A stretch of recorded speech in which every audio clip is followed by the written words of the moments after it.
Hello and welcome to Experiencing Love. I'm your host, Philip Jocks, and I'm so glad that you're here. What do you do best? What do you do that you can do better than anyone else that you know? What could you do better than anybody in your circle, or in your family, in your town, in your community? Maybe you can go as far as to say, what can you do better than anyone else in the world? We all have something. We all have at least one thing that makes us special. We all have one thing that we're the best at. I choose to think this way because it helps me to rarely undervalue the person that's in front of me.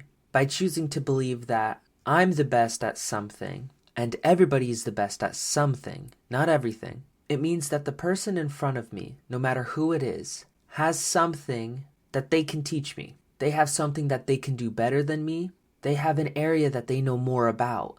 And it's because of this that I'm able to be humbled and not believe that just because I may know more in one area, I'm not better. I'm not better than the person sitting across from me. I'm not better than the person who's 5 or 10 years younger than me. Just like the person who's 5 or 10 years older than me isn't exactly better than me. Sure, they have their expertise. They have their experiences. They have something they're the best at. But them being the best at something doesn't take away the value of what I'm the best at. And I also like the idea that what we're the best at can change. We have skills, we have talents, we have qualities and characteristics that make it easier to pick up on different things, different skill sets. So throughout my lifetime, there will be a list of different things that I will be the best at. Maybe when I was a kid, I was the best at being playful. And as I've grown up,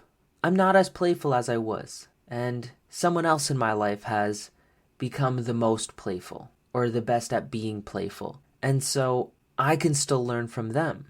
And in that same way, in that time, I've learned a lot. I've grown a lot. And I have stuff to share. I have something new to give to the people in my life. How cool is it that we're never done learning and we're never done growing? How cool is it that we can keep growing our skills, becoming more talented, becoming more valuable and useful to ourselves and the people in our lives, maybe even the people we don't know yet. It also gives me comfort knowing that if I have something that I want to be the best at, I have time to really hone in my skills. I'm in no rush. I may have done a couple mental leaps to get there, but the point is, I always have something to give. Maybe from when I was the best at something, or I'm becoming the best at something. I guess this just points to a bigger picture of worthiness and value, and knowing that I am worthy, as are you, and as are all the people that we come into contact with. Every person you see on the street, no matter what they look like or how they act, they're all worthy. We're all worthy of love. I've always appreciated the quote, God made us of equal value, but we're not equal value in the marketplace. Meaning, we have inherent value just for being who we are. We have inherent value for being human. And yet, not everybody is equally valuable when it comes to the magnitude of impact they can make on the world. In truth, nobody is born with the ability to impact millions or billions of lives. All of that is either given to us as we're growing or is created by us also as we grow up. The reason I brought that up, it's because it brings me comfort to remember we all started from nothing. Yeah, maybe some people's parents had more money, had more time, had more energy. So our early years looked very different from someone else's. But that was all given to us. Because at the very instant when we left the womb and we were born, we truly had nothing to our names. We are just this being. We all had this same beginning.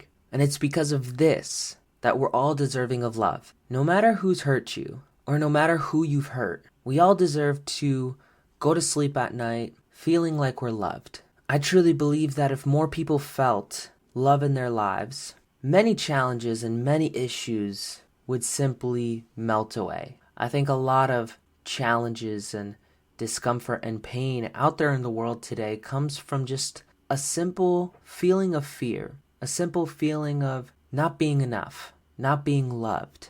That doesn't change the fact that we will never feel full of love unless we first give it to ourselves. It just brings comfort that when you start to love yourself and then you really start to love the people around you, it just grows, it just magnifies, and more love comes your way.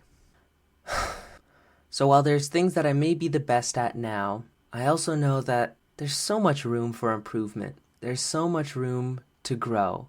There's so much that I can do right now, that I can do every single day to be just a little bit better. And that in terms of love and how much love I deserve, there is no difference between when I was born, me right now, and on the day of my death, whenever that may be. And I'm sure there will be people that listen to this. There will be people that hear these words and will choose to disagree. That's simply the nature of having opinions. I choose the opinions that I have and the beliefs that I hold because it helps me live my life more intentionally. I have no problem with someone having a different opinion to me. Where I have a problem is when someone has an opinion or a belief, but doesn't know what purpose that belief holds. The mere existence of subconscious or unintentional beliefs and opinions and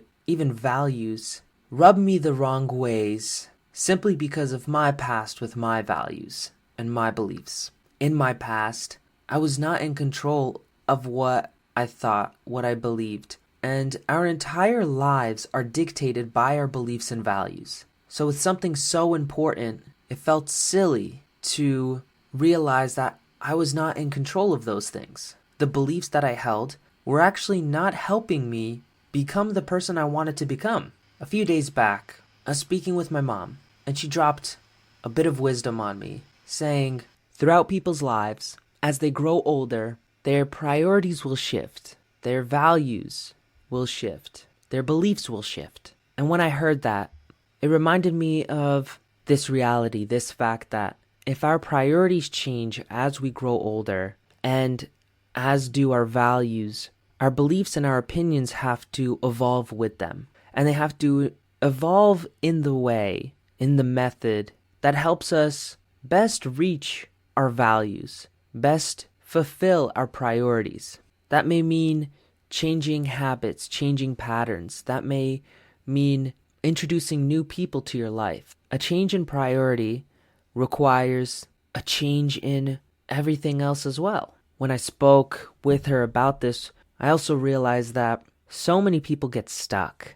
So many people feel helpless because in their lives, their priorities change, their values change, but they change subconsciously. They don't realize they're changing. And we're all just looking to feel a certain way at the end of the day. And these people are looking to feel a certain way the only way they know how. So in the past, they maybe used partying or drinking to feel a sense of community and happiness. And later in life, their priorities shift and they still want to feel community and happiness, but they also know that they want to feel healthy. But they have this pattern of still partying and drinking, and they're looking to feel happy. So they go through this pattern, and this pattern then doesn't make them feel healthy. And so they feel bad. And when they feel bad, they want to feel happy again. They want to feel good. So what do? They go and party again. They go and drink again. Because they haven't acknowledged that their values have shifted. They haven't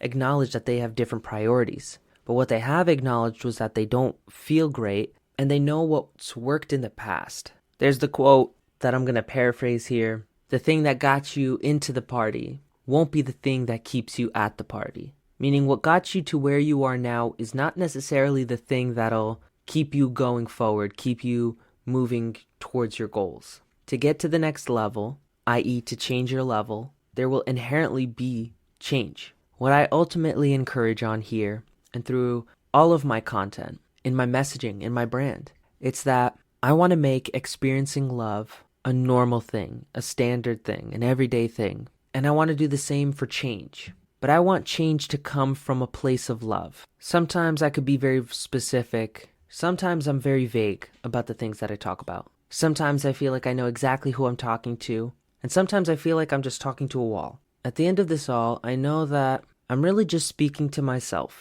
I'm saying what I need to hear. Change is important. Being disciplined to love and change, and loving change, is the thing that keeps me going forward. Experiencing love, this podcast, the book that I want to write, even music I've thought about creating. It's all with this theme of love to remind me to continue loving. It's too easy to stop loving. It's too easy to be afraid. And it's not worth it to let love go. Love for yourself, most importantly. Never let the love for yourself go. You are who you are when you truly love yourself. Give love to yourself. Because it's not just about positive affirmations in the mirror. It's about really believing that you're worthy of love and giving yourself that love, however it looks. Maybe it's a little presence. Maybe it's spending time with yourself. Maybe it's giving yourself a hug or a high five. Give yourself love. Appreciate love within yourself, because that is the only way that you can experience more of it in the world. We all want love. There's no denying it. So when you accept it, practice it, give it, and you'll experience it more and more every day. I hope you have a playful rest of your day. Remember to always fill up with the love, and I look forward to seeing you in the next one. I love you.